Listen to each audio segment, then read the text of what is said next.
I had no idea that my life would take a turn the moment the door clicked shut behind her. It wasn't dramatic. There were no loud arguments, no scenes. In fact, I didn't even hear her leave. She just disappeared. It started innocuously enough. I had never been the kind of person to suspect anything, but something in the pit of my stomach had been gnawing at me for weeks now. My name is Jonah. I'm a simple guy, or at least I thought I was.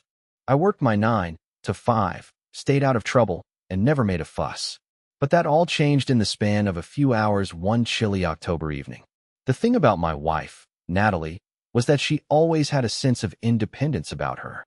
We weren't one of those couples who lived in each other's pockets. In fact, we were often apart, and that suited us both just fine. She had her interests, and I had mine. It worked. We saw each other in the mornings, had dinner together when we could, and fell asleep beside each other at night. But when she told me she was going away for the weekend to attend a workshop on some sort of personal development retreat, I didn't think twice about it. Natalie had always been into that kind of thing, something about finding peace, unlocking potential, whatever. It wasn't my scene, but I didn't begrudge her the opportunity. She packed her things the night before, mentioned something about needing some space for introspection. I kissed her goodbye that Friday morning, and I didn't think much of it. After all, it was just a weekend. Nothing to be alarmed about, right? The first couple of days passed normally. I went about my usual routine, checking in on her every now and then, but her responses were brief. Great, she would say, just focusing on the exercises. The replies felt colder than usual, but I chalked it up to the retreat schedule. Maybe she was just really immersed in whatever she was doing. But by Sunday night, something in me told me to brace for something. I can't explain it. It wasn't intuition, not exactly. But there was this nagging feeling in the back of my mind, a sense of unease that lingered all day long. I kept imagining things, her not coming back, or even worse, not wanting to come back. When she texted me around 8 p.m., saying she was on her way home, I tried to dismiss the strange thoughts. She'd be back in a few hours, and everything would be fine. I sat on the couch, waiting, flicking through the usual channels on the TV, trying to distract myself.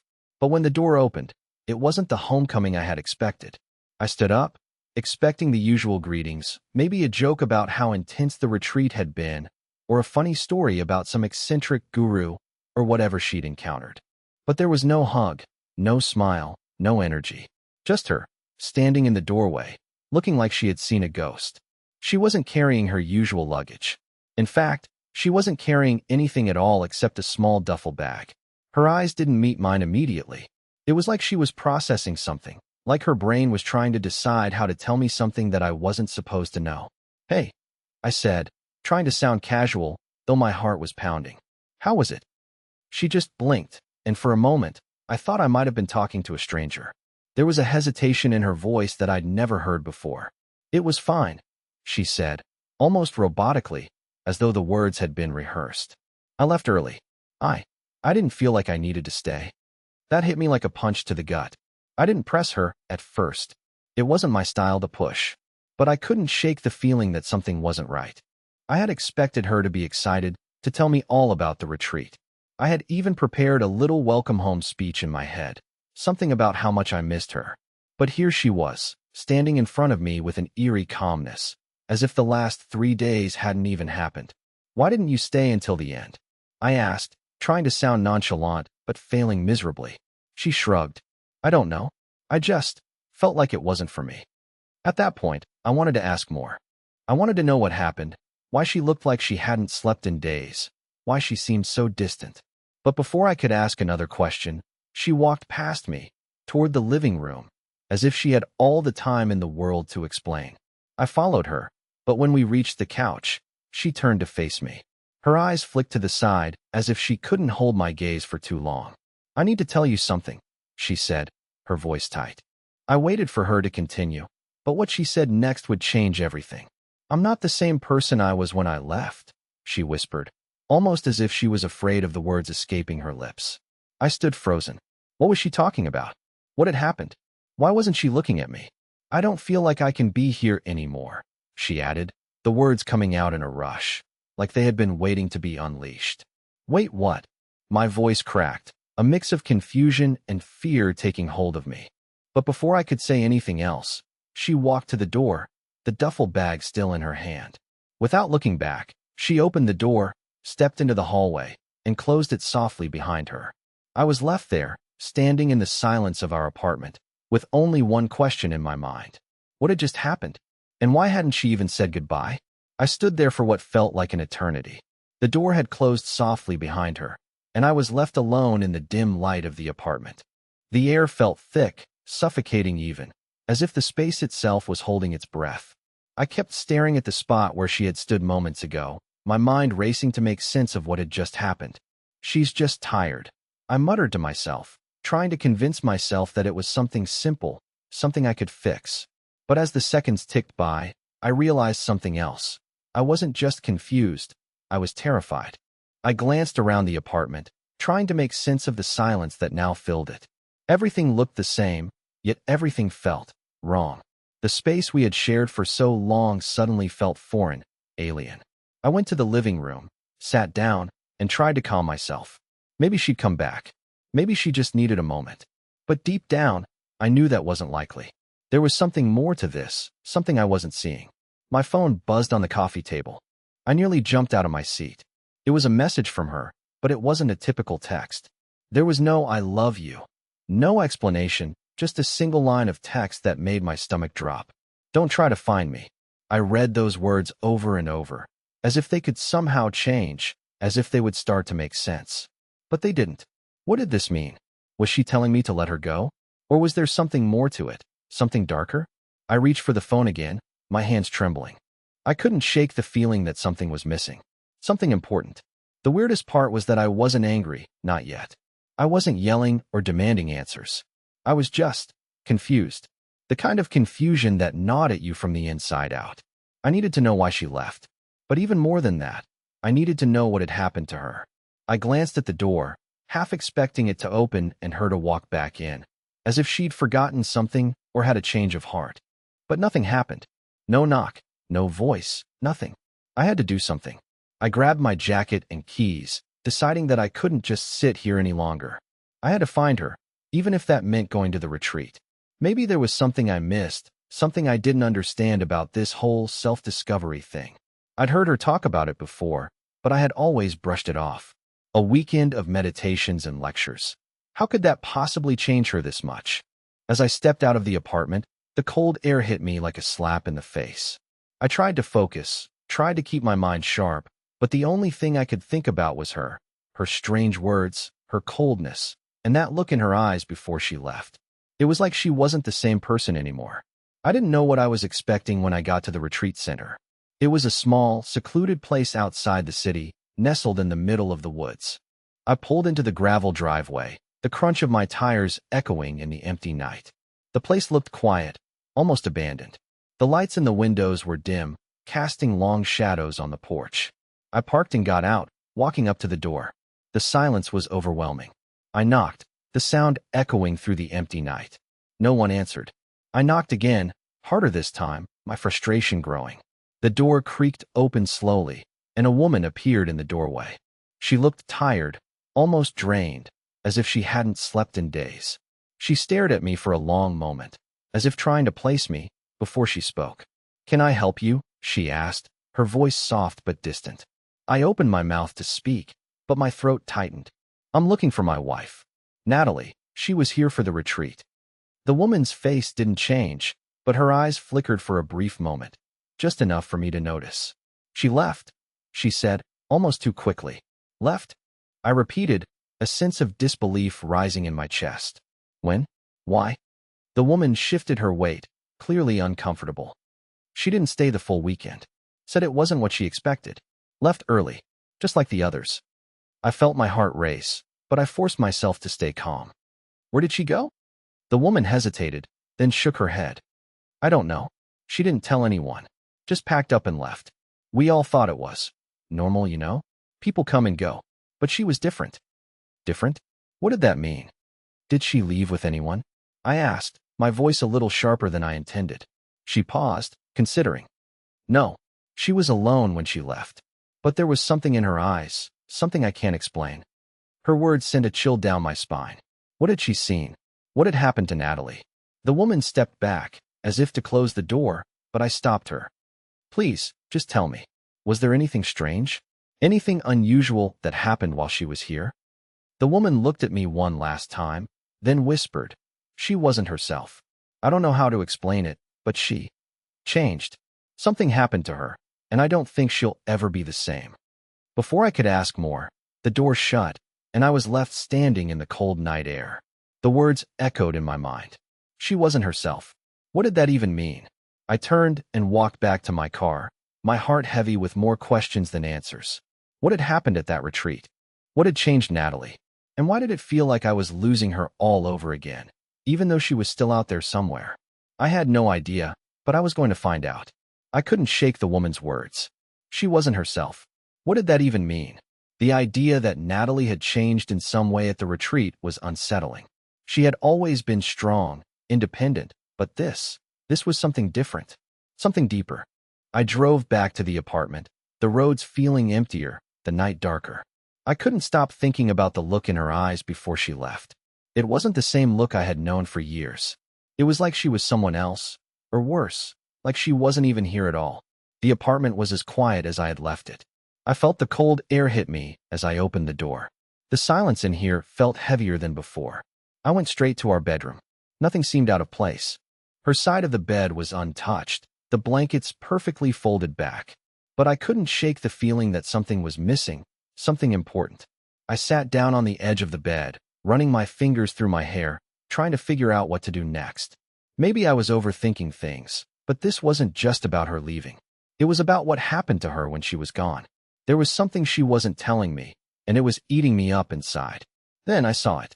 A small, folded piece of paper, tucked underneath the pillow on her side of the bed. I picked it up slowly, my heart racing. Could this be it? A message from her? Something to explain all of this? I unfolded it, my hands trembling.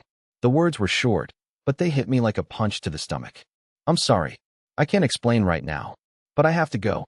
It's over. I stared at the words, reading them over and over again. It's over?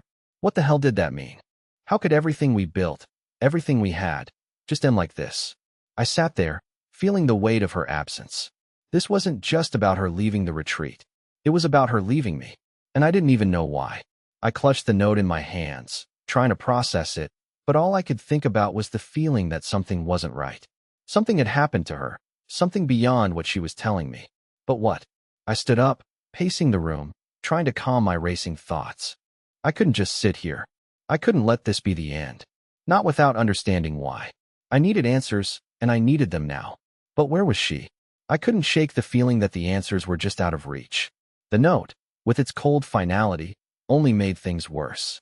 It's over. Those words were like a dagger in my chest. They didn't just represent her leaving.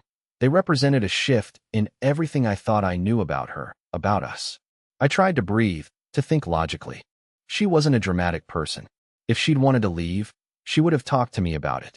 We were partners, not strangers. But then I remembered what the woman at the retreat had said. She wasn't herself. That stuck with me. What could have happened in those few days that changed her so profoundly? What had she experienced? I needed to know. I couldn't keep pretending like everything was fine when my wife was out there, somewhere, unraveling before my eyes. I grabbed my phone, my mind spinning with possibilities. There had to be someone who knew something. I couldn't just sit here anymore, waiting for her to show up, waiting for her to explain. I dialed the number of the one person I thought could help, her best friend, Mia. Mia and Natalie had been inseparable since college. If anyone would know what was going on with her, it would be Mia. The phone rang a few times before Mia picked up. Jonah? What's going on? Mia's voice was sharp, like she'd been waiting for this call. Mia, where's Natalie? I asked, barely able to keep the panic out of my voice. She left, and she's acting strange. Something's happened. There was a long pause on the other end, and for a moment, I thought Mia had hung up. Then she spoke, her voice softer now, almost hesitant. She didn't tell you? Tell me what? My stomach churned. Mia sighed. Jonah, I don't know what happened at that retreat, but Natalie called me 2 days ago. She was different, like she wasn't even the same person. She told me she was leaving, but she didn't say why. I think she was scared. Scared? I repeated, my mind spinning. What do you mean, scared? I don't know, Jonah, Mia said, her voice filled with uncertainty. She wouldn't go into details. She said she needed to figure things out on her own. But she wasn't acting like herself. It's like she was possessed or something. She sounded lost. My heart skipped a beat. I felt the ground slip out from under me. What the hell was going on? My wife, the woman I knew so well, the one I had spent years with, lost? Was this some kind of breakdown? Or was there something more? Mia, please, where is she now? I asked, feeling desperate. I don't know where she is right now, Jonah, Mia said quietly. But I know one thing. She's not the person you think she is. Not anymore. The line went silent, and I was left standing there, gripping the phone as if it was the only thing keeping me tethered to reality. What did Mia mean? What had happened to Natalie? And why was she so terrified? My head was swimming with questions, but the answers were nowhere to be found. I hung up, still reeling from the conversation. The last part of Mia's words echoed in my mind. She's not the person you think she is. Was this a momentary phase, a temporary lapse? Or had something deeper, something darker, happened to her? My instincts told me to follow the trail, no matter where it led. I couldn't sit idly by anymore. I grabbed my keys and walked out the door again.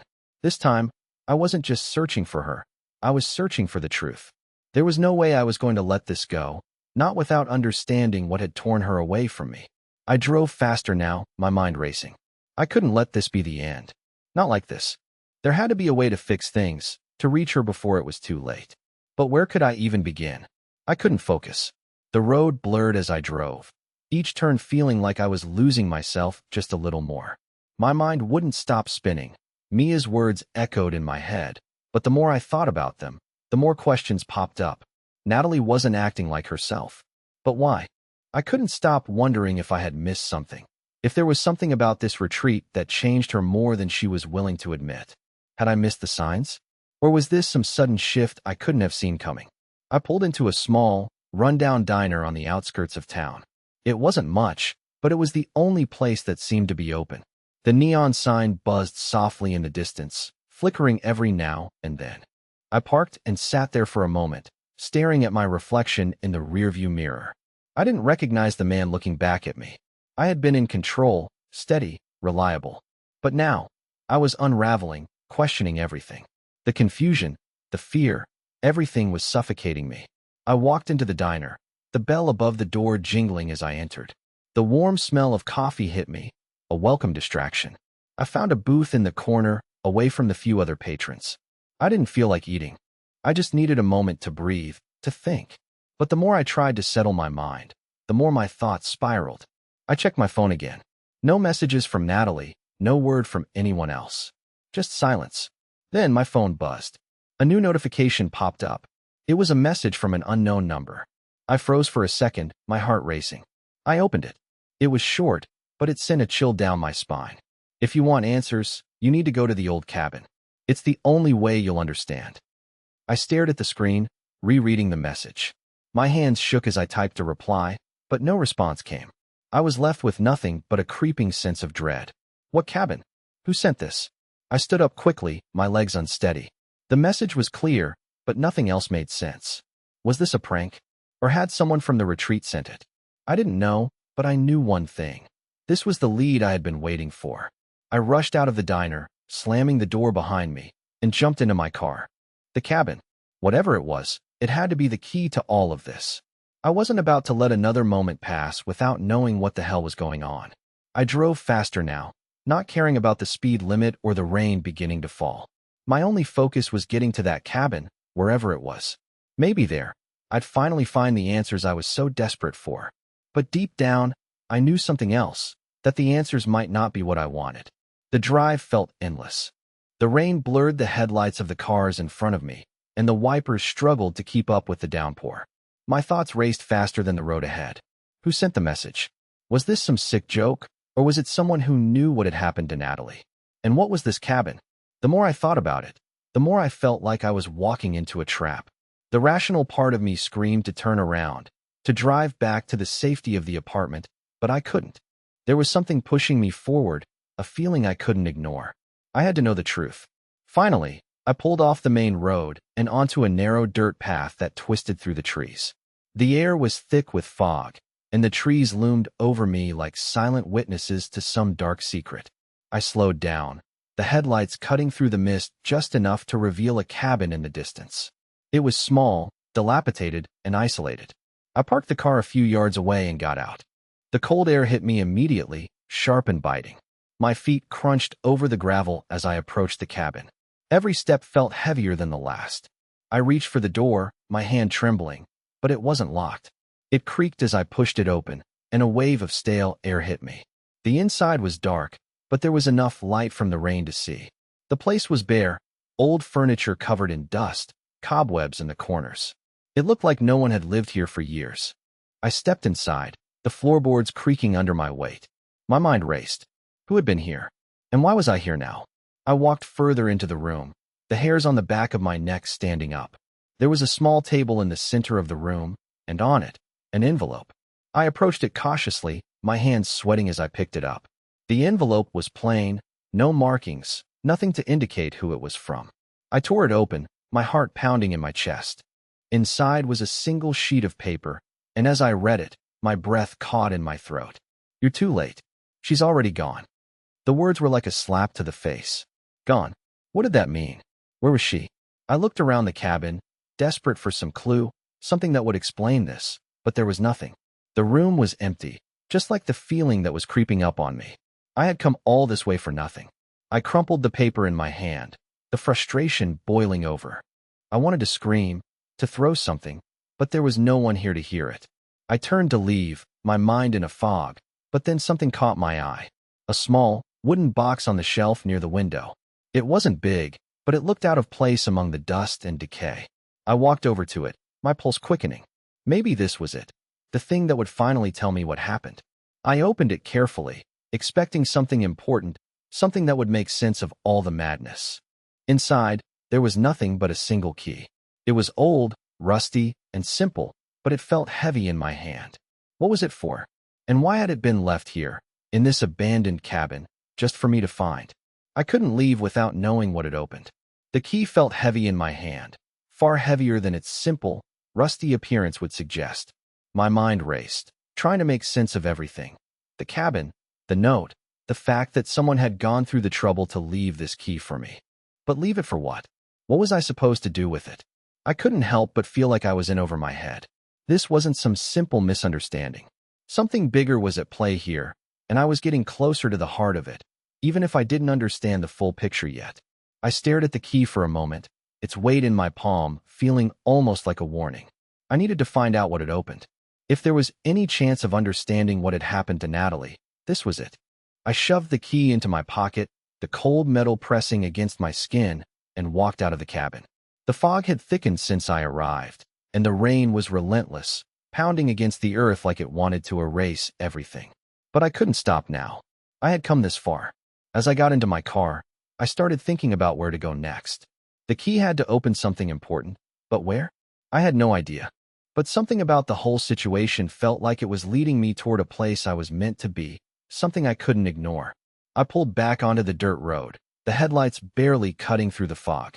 My thoughts kept circling back to Natalie. What was happening to her? What had happened at that retreat? I had to find out. After what felt like an eternity, the road opened up to a small town, far more isolated than I had imagined. The buildings were old, worn down, with no sign of life in sight. It was the kind of place where time seemed to stand still. I drove slowly, looking for something, anything, that could point me in the right direction. And then I saw it. An old, almost forgotten-looking building tucked away at the edge of town. It didn't look like much, but there was something about it that made my heart skip a beat. I could feel the pull. This was where I was meant to go. I parked the car and got out, my feet crunching on the gravel as I approached the building. The key was still in my pocket, its presence like an anchor. What was inside? What was I about to unlock? The building was locked, but I could see through the grimy windows that the inside looked abandoned. I walked around the back, feeling a surge of adrenaline. There was a door, hidden behind a thick layer of ivy and rot. The key in my pocket seemed to throb with anticipation, urging me forward. I pulled it out, my fingers trembling, and fitted into the lock.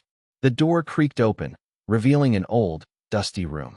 It smelled stale, like it hadn't been touched in years. But something else was there, too, something faint but undeniable, like the scent of something familiar, something personal. I stepped inside, the floorboards groaning under my weight. The air felt thick, heavy with secrets. As I moved deeper into the room, I felt a shiver crawl up my spine. It was as if I was walking into a place I was never meant to find. There were old books scattered around, a few broken pieces of furniture, and then I saw it. A large, ornate mirror leaning against the wall. The frame was gilded, old, but somehow still magnificent. Something about it drew me in, like it was calling me. I walked over to it slowly, my breath shallow. The mirror wasn't just a mirror, it was something more.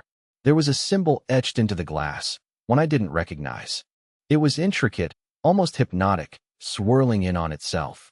I reached out, my hand trembling as I touched the surface of the glass. To my shock, it rippled under my fingers, like water. I yanked my hand back, heart racing. What the hell was this? The mirror began to glow faintly, its edges starting to shimmer in the dim light. And in that moment, I realized something that made my blood run cold. I wasn't just looking into a mirror. I was looking into a door, and the other side was something not quite right. Before I could pull away, the air around me grew thick, oppressive.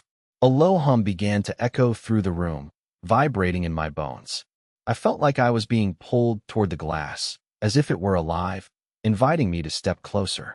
And then, for the first time in what felt like forever, everything around me went still. The hum faded, the air cleared, and I was left staring at my reflection, only it wasn't mine. It was Natalie's. I stared at the reflection, heart pounding in my chest. It wasn't my face staring back at me, it was Natalie's. Her eyes were wide with fear, her face pale, but her expression softened as she looked directly at me. For a split second, I thought I might be losing my mind. Was this real? Was it her? I reached out, barely breathing, and touched the mirror again. This time, it didn't ripple. It felt solid. But then, something changed. Natalie's reflection smiled. A small, reassuring smile that made my chest tighten with both relief and confusion. Her lips moved, and though no sound came from the mirror, I could hear her voice in my mind. You found me. It's over. You've saved me. Tears stung my eyes as I stepped closer, trying to comprehend what was happening.